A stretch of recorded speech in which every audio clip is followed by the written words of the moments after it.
back to our 10th episode of the Top In Podcast. I'm Crew, your co-host, and I'm Max, your true blue host. And today we have a very special guest with us. Our first adult on the show, double digits, we thought we'd go big and bold. So today we have a ex-player from England, a coach in the area, role model to a lot of kids, Phil Walsh. Welcome to the show. Thanks for having me. Thank you. So, we thought we'd get it started a little bit by just you telling us a little bit about your background and where you came from and your story. Okay, well, yeah, good. I was going to start with the first question. I was going to say, who or what got you into football? Okay, good question. Both align with the same answer, really. So my dad was a professional football player, soccer player. What we're going to say today, football or soccer? Say football. We're going to say football. You sure? We can mix it up a little bit. We can do soccer and football is the same. We're not talking about American football today at all. I might mention it. It's a very important sport. But anyway, no, my dad was a professional footballer. So I was actually mentioning to some of the boys last night when I was at practice, because I was getting them to try and trust me a little bit about what I'm seeing and what they were doing, which is related to what we're talking about in a sec. And it was before I even knew probably how to spell my own name or who I was as a person. Football was in my life. Like one of the first memories I have was knowing that my dad played professional soccer, and I was very proud of that. And straight away I was like, oh wow, that's amazing. So I've never really known a life without soccer. Probably the first 2 years of living in LA, I sort of took a little step away from it. But that was a massive part of my life from a very, very, very, very early age that I can't even comprehend prior to that. But the thing was, it also had an effect on my life because my dad was moving teams a lot, so I was moving from the north of England to the south of England before I could even know how to spell my name or even know what my name was. So that's how early I got into it. And from then, obviously, I don't know what your relationships are like with your father, but I really respected my dad, and he'd be on the news scoring goals and stuff like that, and I'd be watching as a kid. So as soon as I started growing up, I was just like, oh, my dad's really good. And I'm like, oh, he likes to shoot from here. And, I started formulating ideas about the game based on my dad and what he did. And really, that just took me into my life and what I feel I was supposed to do in this game. And did you play academy soccer when you were growing up? Really good question. My dad, so this is where I've got to be careful about the nepotism side of the game, which is big, of course, but my dad was the assistant academy director at Bristol City. So that was the main team that he played for. That was a League One championship team in England at the time. My dad was the assistant academy director. I wasn't actually signed on, but I would go train him. He'd get me in and I'd train all the boys. And I played for them a couple of times. I played for Bristol City Reserves maybe once or twice. I think it was once, but I played for maybe the under 18s. But I was never officially a YTS. I was never officially signed. And then as I come out of, when I was coming out of that sort of area and moving from being like a fake YTS, like my dad got me involved in, which I learned so much, by the way. I learned that was where I did most of my football knowledge in that sort of part where I wasn't actually a YTS, but I was just sneaking in to learn how to play the game. And then after that, I jumped into playing semi-professional football in England. And funny enough, all the guys that I was playing with YTS, they had to do the same, and they didn't get taken on by Bristol City Club. So it sort of all balanced itself out in terms of standard and where I should have been. That's great. And as you moved up from the academy and you got a little older, grew in, what age did you start playing professionally at? Like when did you sign your first contract? Right, so I signed a contract in a semi-professional environment when I was probably about 19, and that was for a small team called Almondsbury Town. Little team. So that's in Gloucester, England. It's on the Somerset-Gloucester border. All right. So it's in the south. It's in the southwest, so just outside Bristol. Yeah. Right. So it's all like Bristol, just outside. So, but we're talking about a contract where I was getting probably £50 a week. Which I mean, at the time, I'm 19. I had a job. I was doing jobs as well at the time. I was thinking to myself, I'm getting like 50 quid to go and play football. To play soccer, yeah. So is that a big thing in the UK? Is if you are semi-pro, do a lot of the players work other jobs as well? You know, most semi-pro players, yeah. But they do things more around the game, or they're like working in gyms, or some of them are builders, but like. So it's work during the day, play at night. Yeah, you practice similar to you guys. You do like a Tuesday, Thursday training, and then a game on the weekend, and sometimes a game in the week as well, because the schedule gets quite busy in England. So that's quite tough when you've done a full day's work and then you go and play in a semi-pro game. But professional contract, like first professional contract, I was 24, and that was when I moved into the English Football League and started playing League Two. Tell us a little more about that. That was what part would you like to know more about? Would you like to know about how I got into it, or the start of how that was? Kind of both. Okay, so just dogging it out in non-league football, semi-professional non-league football. Like when I mean dogging it out, I'm talking like going to work and then going in the night time to go and hustle with the other guys who are doing the same thing, and then really just trying to differentiate myself as a player and being like, all right, I can't keep doing this forever. This doesn't feel right. I keep working and playing, even though I was in a lot of gratitude about earning some money, because the money it didn't stay at £50 a week. Yeah. I go and play for another team. I ended up playing for a team called Bath City. You end up getting 200. And at one point, I think I was on about maybe £400 a week, which I was like happy because I was working part time or full time and then £400 a week. And then something happened to my game. I tell you what it was. Do you know what? Like it was the feminine. It was women.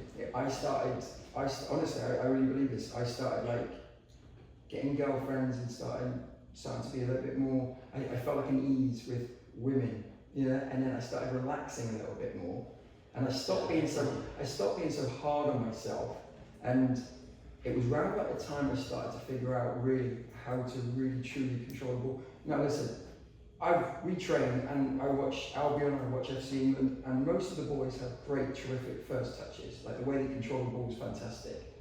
But when you put yourself in an environment where there's 600 people, sometimes 1,500 people. If you're playing in a big cup competition, it could be like 2,000 people. And then when the ball's up in the sky and it's coming to you, it's completely different because you start getting tense, and then the ball's coming, and if you make a mistake, there's noise, massive noises, and then, can you swear on this podcast? Because you swear because if the ball's coming to you, like this is all to do with what I'm talking about with getting this pro contract, by the way.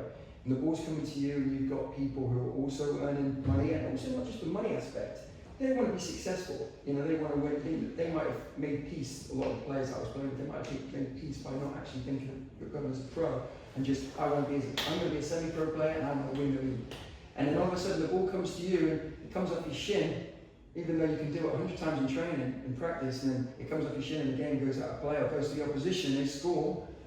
And then it's like, hey, Walsh, and then you've got a manager, you've got 7 or 8 people swearing at you, and then you've got like a stadium of 500 people who already doubted you, and then they're like, I knew it. You think you've got to have a look to see how good your touch is there, So what happened is I started going on vacations to Greece and meeting ladies, and started hanging out with Italian women. I really liked Italian.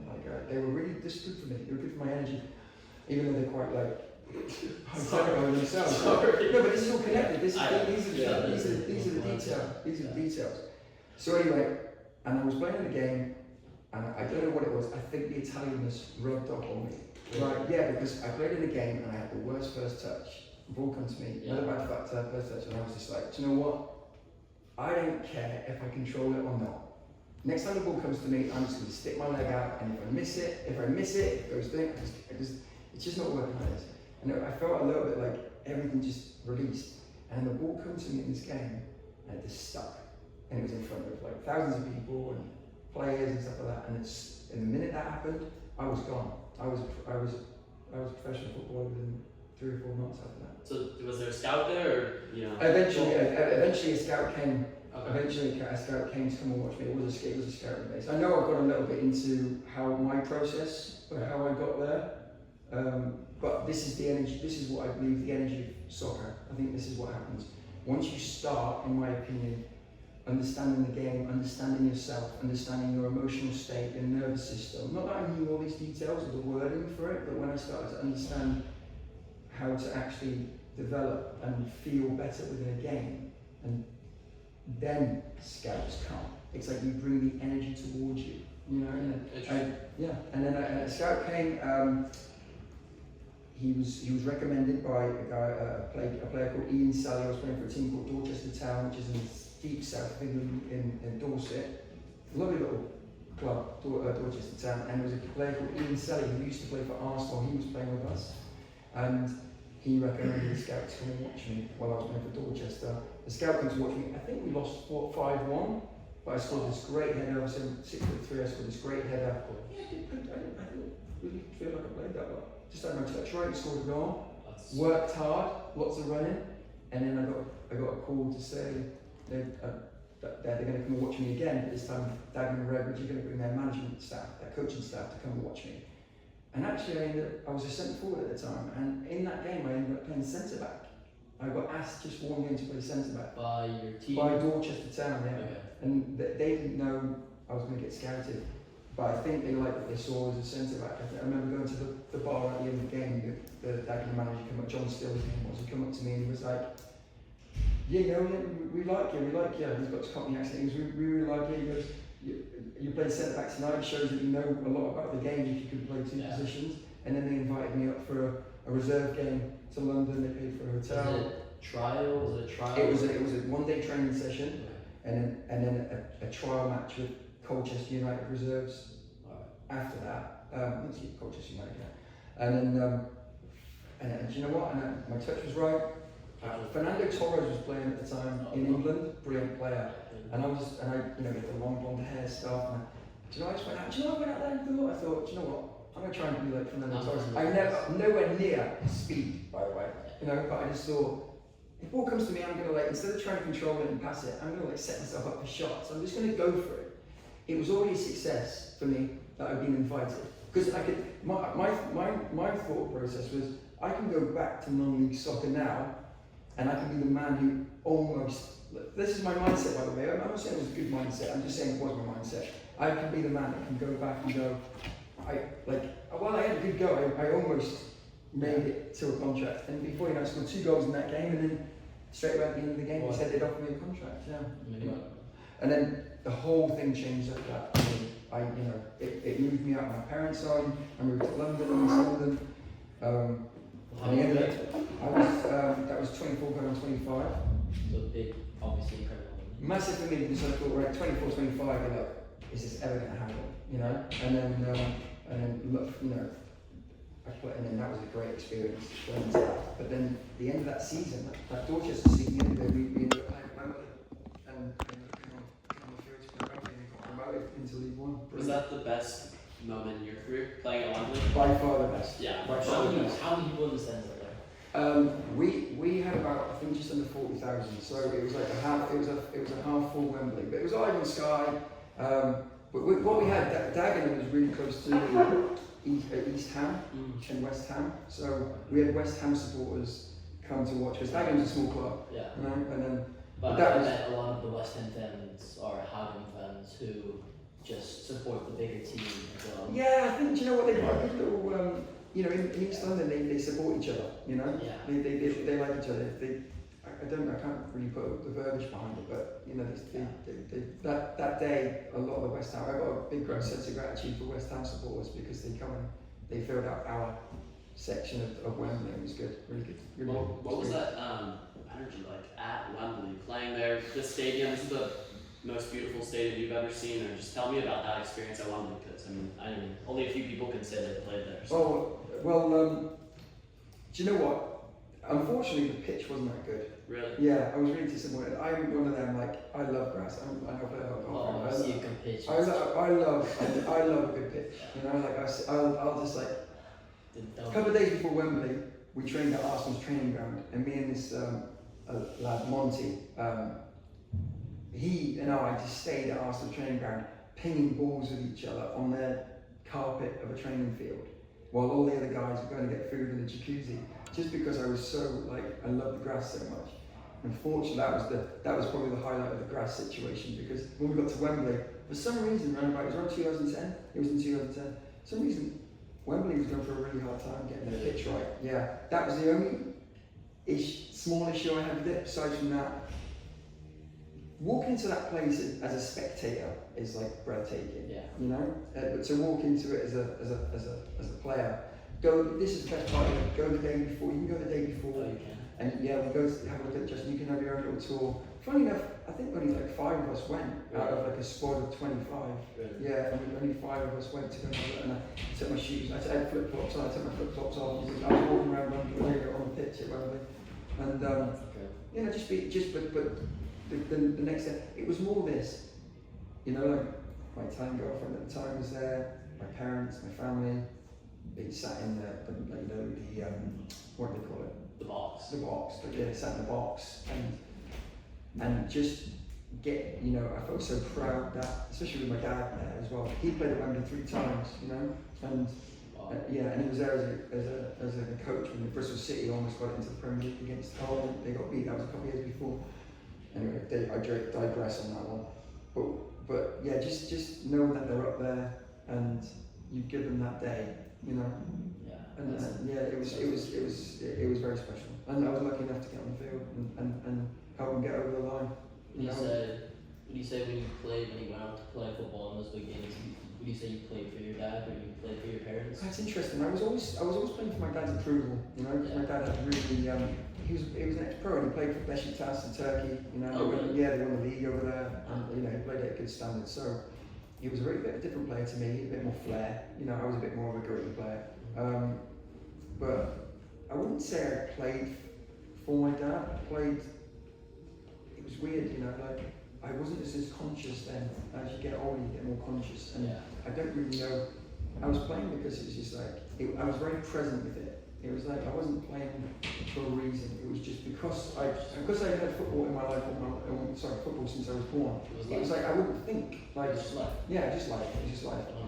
But there was some connections with how I want to play compared to. I didn't even thank Milan for this coffee, by the way. Sorry. I didn't know if you were like. No, but just I wasn't thinking like that. I was just in the moment. But yeah, my dad's approved. But ultimately, you're out there with. You know, when I talk about those semi-pro people that were like tough, we're out there with pros now, and they've like worked. I went down halfway through the season. I'd already given the penalty away in the lead up to the playoffs, and I'm centre forward. Somehow I ended up giving the penalty away. It was really embarrassing, but you learn very quick. You know, I just made a challenge in the box for no reason, and I didn't even watch it when it was on TV. Like it was on highlights from TV, and like my dad watched it, and I was like, I never watched it. I never went back to watch it, but I remember the pain of it, you know. And so going into the Wembley game, I just didn't want to let those boys down. That was really what it was.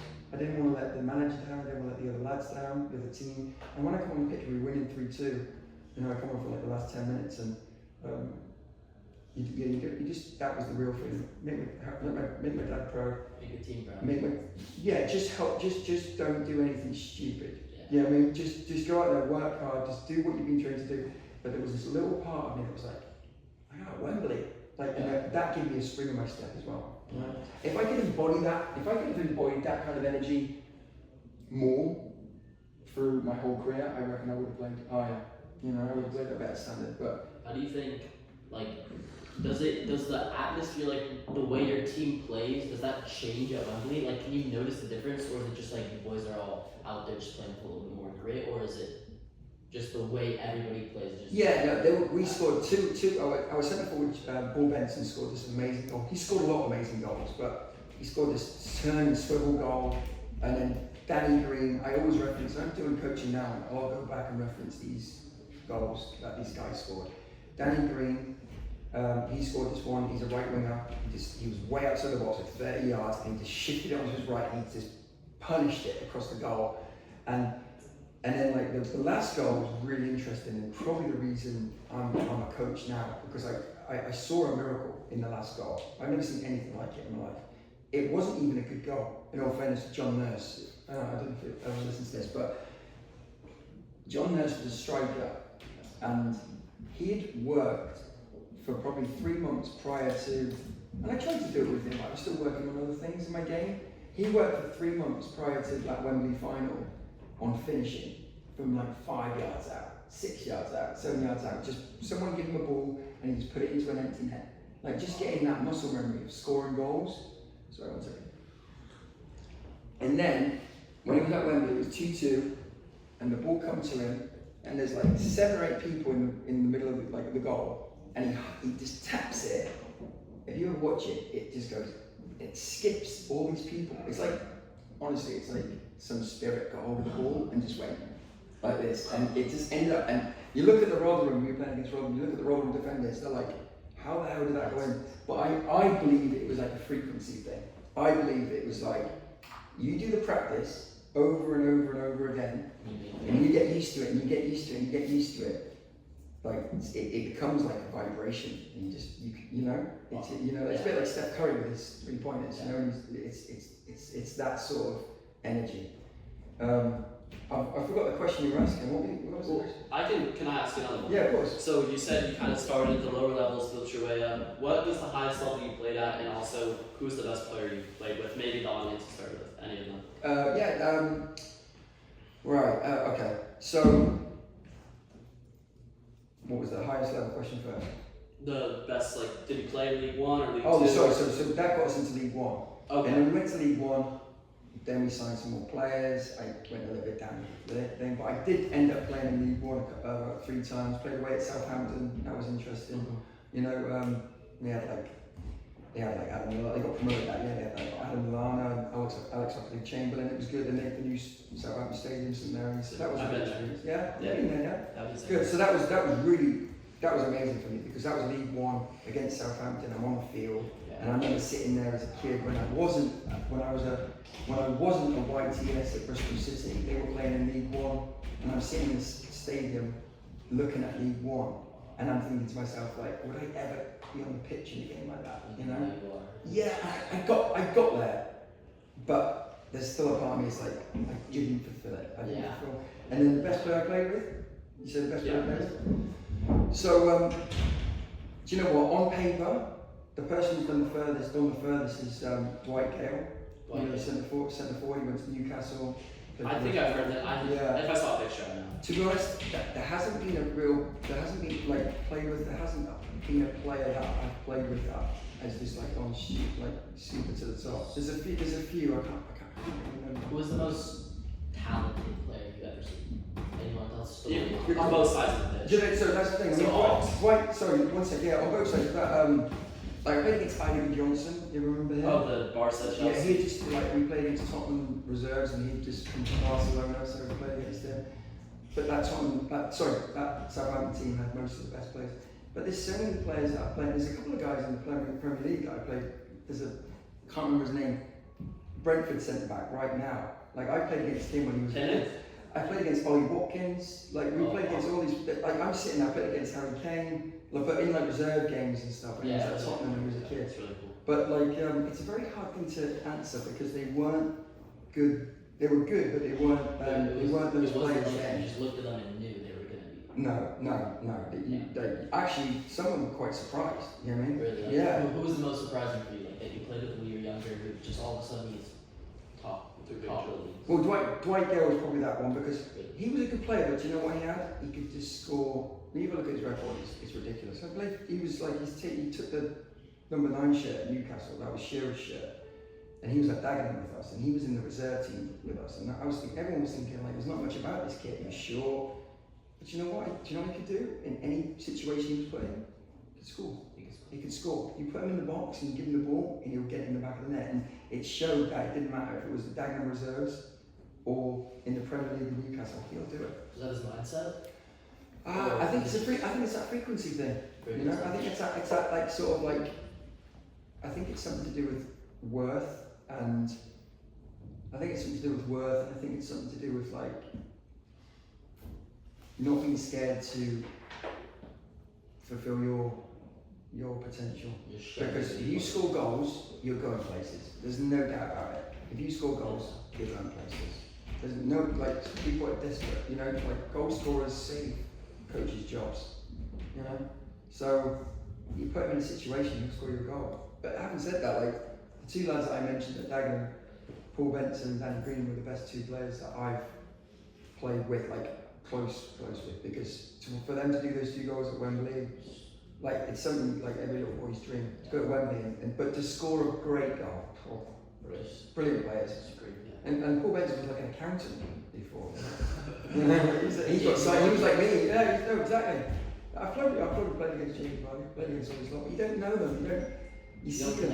Like with all due respect, like this kid would eat me alive now. This is it Nathaniel something? He's at Brentford. He's the Brentford centre half right now.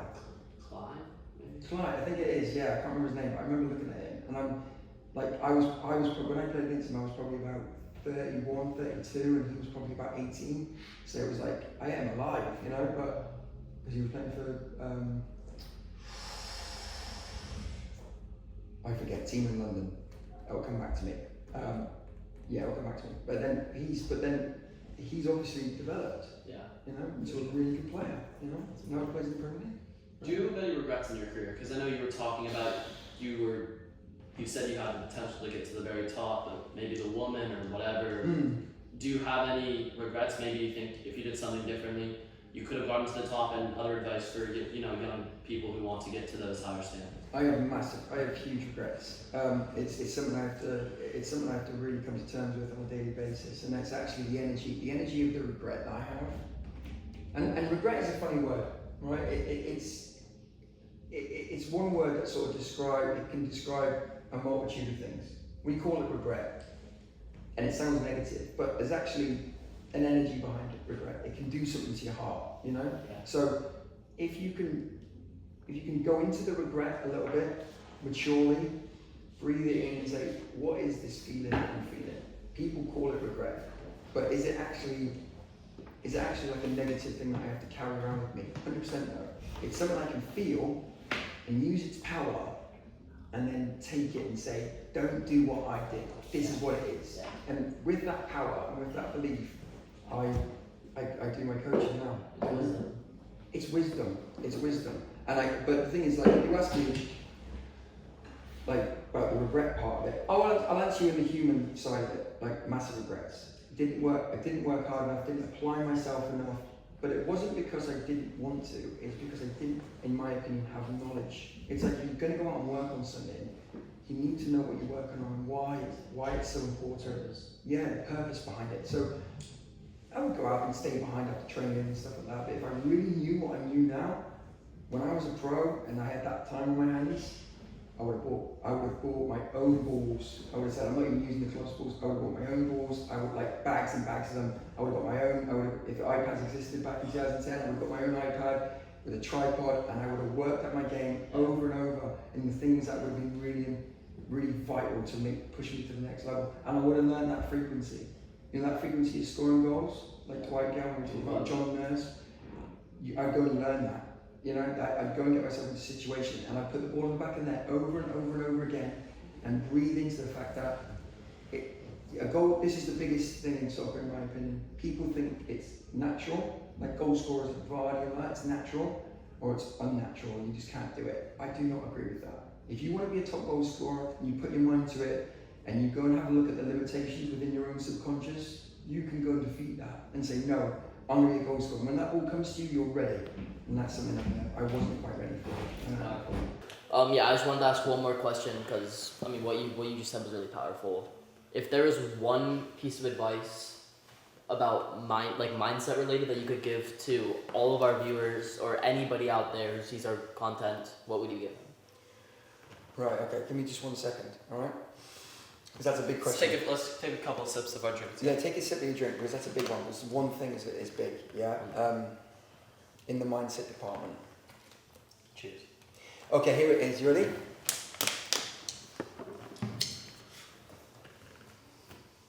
Football and life, whatever you do in life and whatever you do in football, are all correlated. If you've got limitations in football, you've got limitations in life. Football is just a vessel to figure out who you are and what you're trying to achieve, in my opinion, in your life. So, how you apply yourself to football is is what's going to happen in your life at some point anyway. Does that make sense? So if you have limitations with scoring goals or pushing yourself to the next level, it's probably going to turn up on the side of your life. Yeah, I'm not just saying football is that for everyone. I'm saying that's their sort of whatever they're connected to. Does that make sense? So someone else could be connected to music, or connected to producing, or connected to art, connected to being a doctor, connected to cleaning the floors. It doesn't matter. But if football is your thing, you must feel it is big for you too, because you're making a podcast for it, yeah? And all the people that are listening, they're listening to this because football and soccer is big for them. This probably means that you're connected to it in a way. Go and investigate it, and go and find who you are and what you're about, and what you can present yourself. How can you give your essence to the game, because the game will give it back something. Does that about life? Yeah. It's all connected. I know that's a little bit wishy-washy. It's hard to sort of get your head around. If I could put it into a nutshell, go and investigate who you are using soccer. That's really insightful. All right. And do not hold back. Go and do it. Go and figure it out. And when someone says something to you, another player, a coach, just breathe it in and go, it might not be true, it might be true, but it's a reference point for some information coming back. Because what will happen is, it'll either never be said again, and you can just sort of discard it, or someone else will say it, and then someone else will say it, and then the game will show you it, and you'll be like, wow, there's a pattern here. I need to go and investigate that pattern. It might be anything. You're not moving your feet too quick enough. Yeah. You're not scoring enough goals. You're not getting tight enough. You're not challenging hard enough. You're not running enough. Yeah. Could be anything along those lines. Yeah.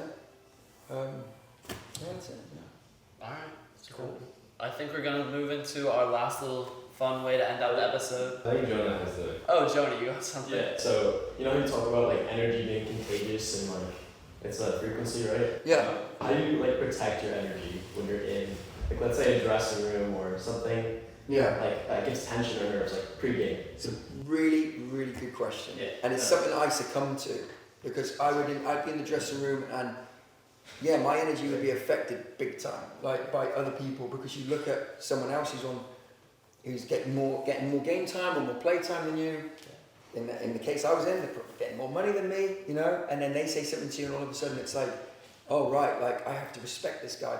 You do have to respect them. You do have to respect people.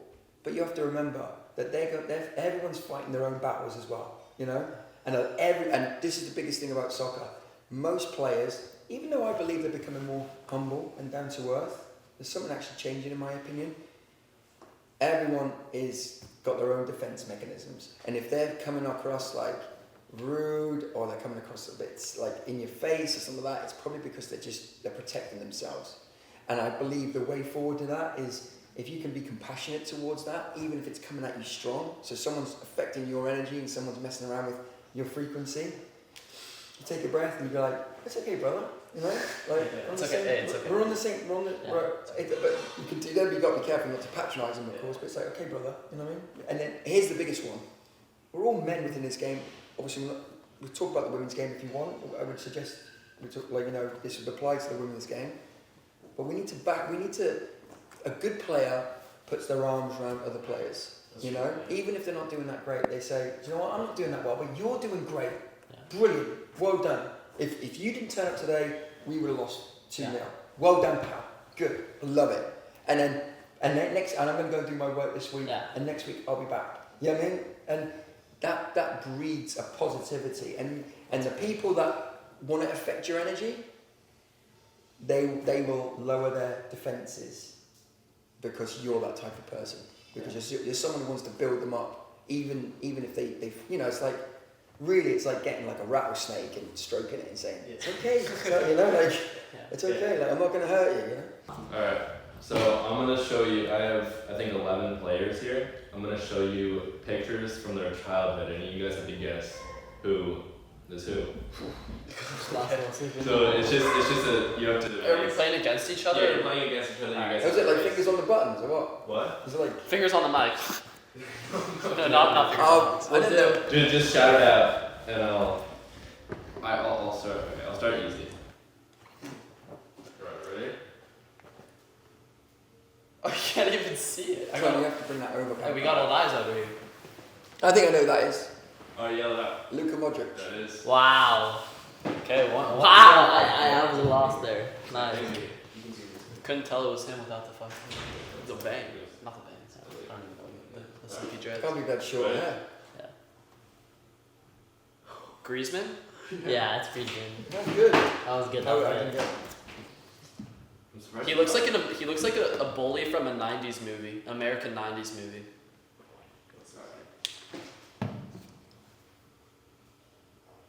Oh, that's tough. Wow. Cruz is your turn, isn't it? Yeah. Oh, Hey. Griezmann too busy drinking whatever this I is. think I have it in my head. Like if you said the name, I'd know it. Like it could. Yeah. Who is It's it? a Bukayo Saka. Who? It's Saka. Sorry, having a Is it not Saka? It is. It was who? Paulo Dybala. Oh, Steve Bala. Oh, it's Ah. Saka. That was hard. Yeah. I mean, I know who that is, but it didn't look like him. Lukaku? Lukaku? Good job. Was.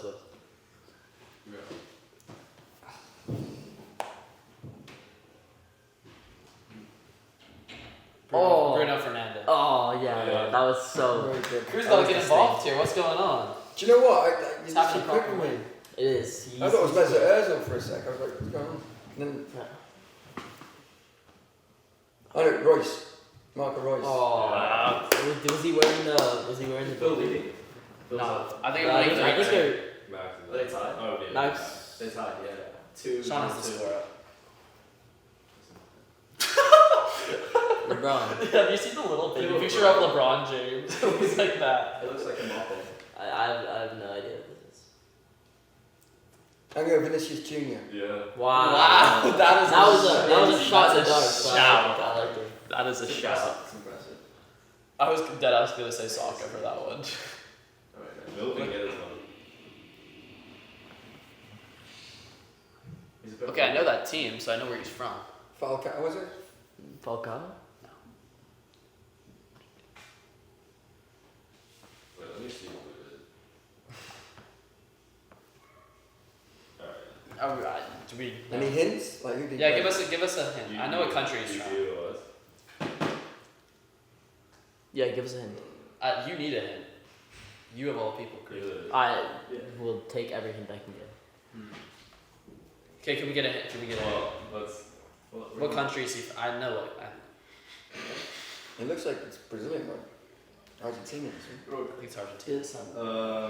His initials are LM. LM. Oh, Lautaro Martinez. Yes. Oh. Yeah, because I knew it was Argentina. I was gonna say yeah. Okay. Okay.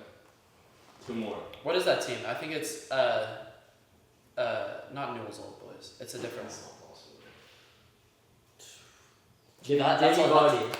Hey, that's up Phil's alley. That's pure British right there. it? It is British, isn't it? It looks British. Pure It's British. not- Pure It, British. like, it looks like Wayne Rooney, but it's not. It's not Lazo.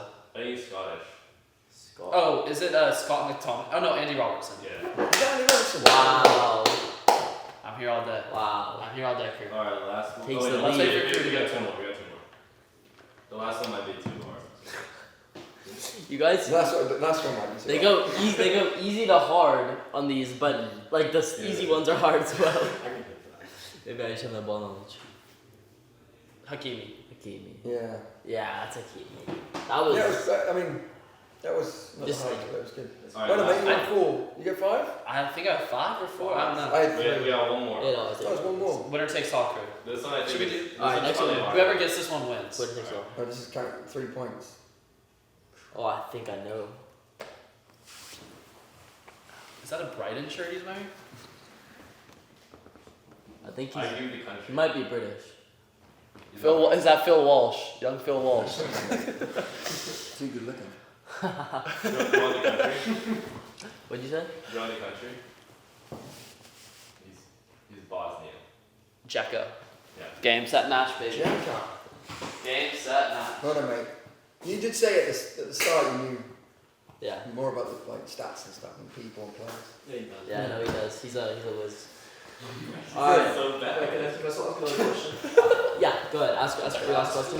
So it's kind of about, do you know about VAR? Like that wasn't as much of a thing around when you were a player, right?